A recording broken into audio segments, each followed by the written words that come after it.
what I mean? Like, he's gonna protect her with his life. So that's what you want. However, it's freaking Eva out because she's thinking like, shoot, what if somebody else, crazy comes along?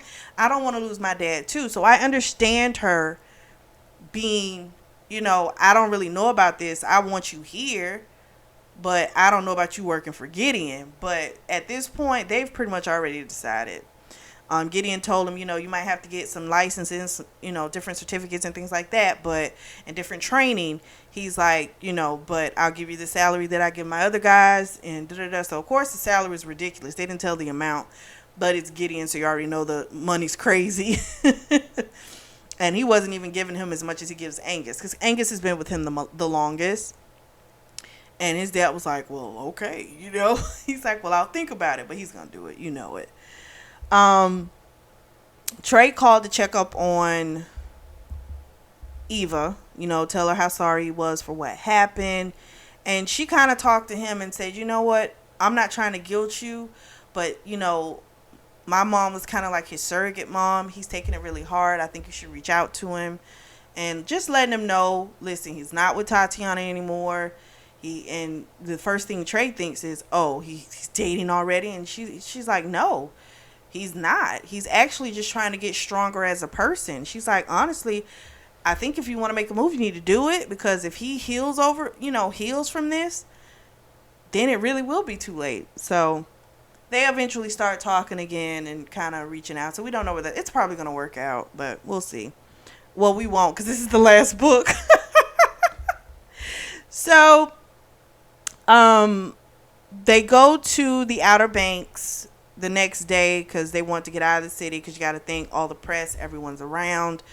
They want to get away from all of that. Okay. So all her father's family's coming in. They have a really great time, and they got married, or remarried, shall we say. And it was just in front of the family. It was beautiful. It was a nice moment. Of course, Richard Stanton, he's not there. Poor man, he's just a shell of the man. He truly loved Monica, like, so much. So he wasn't there, and that's understandable. They've tried to check on him, but he doesn't really answer.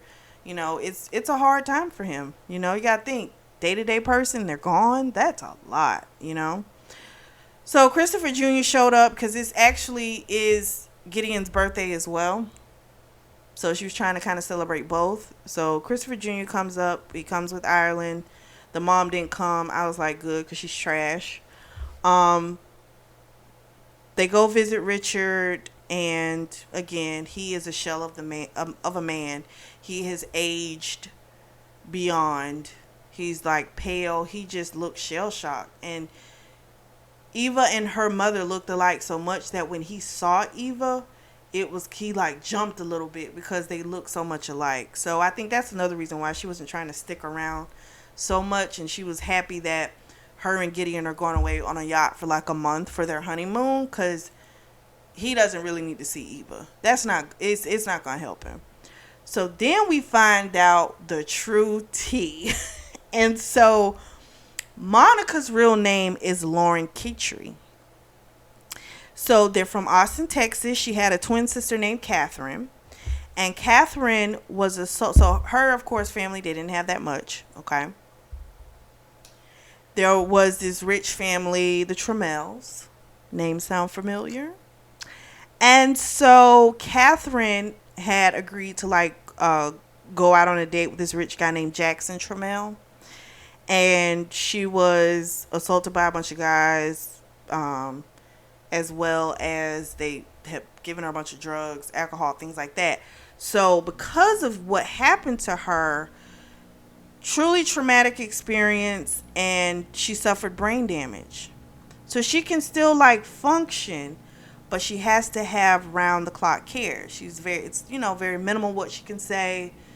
But that's what your mind's going to do. Something traumatic happens to you, your mind she doesn't remember the event at all. At all. So what happened was Lauren went to the Trammels and told them what happened and wanted them to take care of the bills. And of course they were like, no. Well, Jackson had always wanted Lauren, so he saw this as a way to get her. So she worked out a deal with the parents and was like, listen, if I marry him, you all are going to take care of all of her medical needs. They agreed to it, right? So she marries him, but he's horrible. He's abusive. The parents, they live with the parents. Parents don't do anything.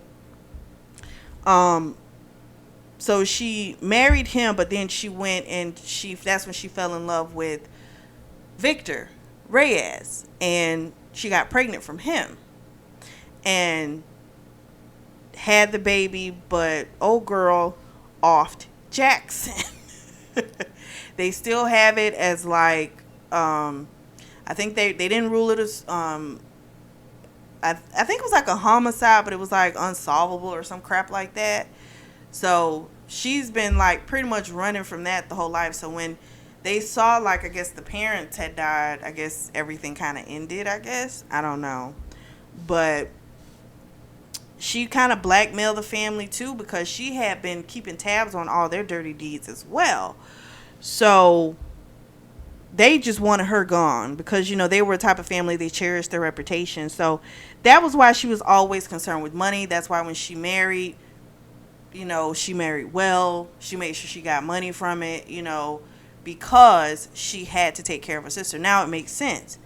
Her sister needs lifetime care. So they got all this information because Clancy had brought it to them while they were at Richard Stanton's house. And he said, here are all the journals of Lauren's. And, Clancy was like, you might decide not to tell her. I don't know what to tell you to do.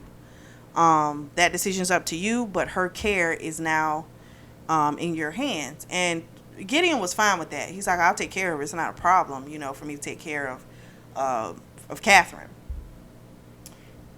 And so he actually tells her, he gives her the journals. So she started reading through them. Eva has. And she has a dream. She's talking with her mom. And her mom, was like, I wanted to tell you, but it's like every time is never a right time. And Eva, she wants to get to know Catherine, and she wants to try and move her closer so she can, really build a bond. And while they were on vacation, because they're on a yacht, Chris Jr. has been reaching out, trying to kind of mend that relationship with Gideon. And he kind of asks some basic little questions, stuff he knows, but he's just trying to keep the communication open. And that's how it ends. I was just like, wow, that mom kept a hell of a secret.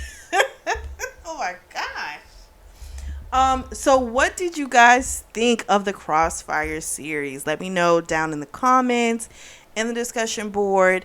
And yes, we are going to start a new series next week. I can't help it. I love a good series. Thank you guys so much for your support.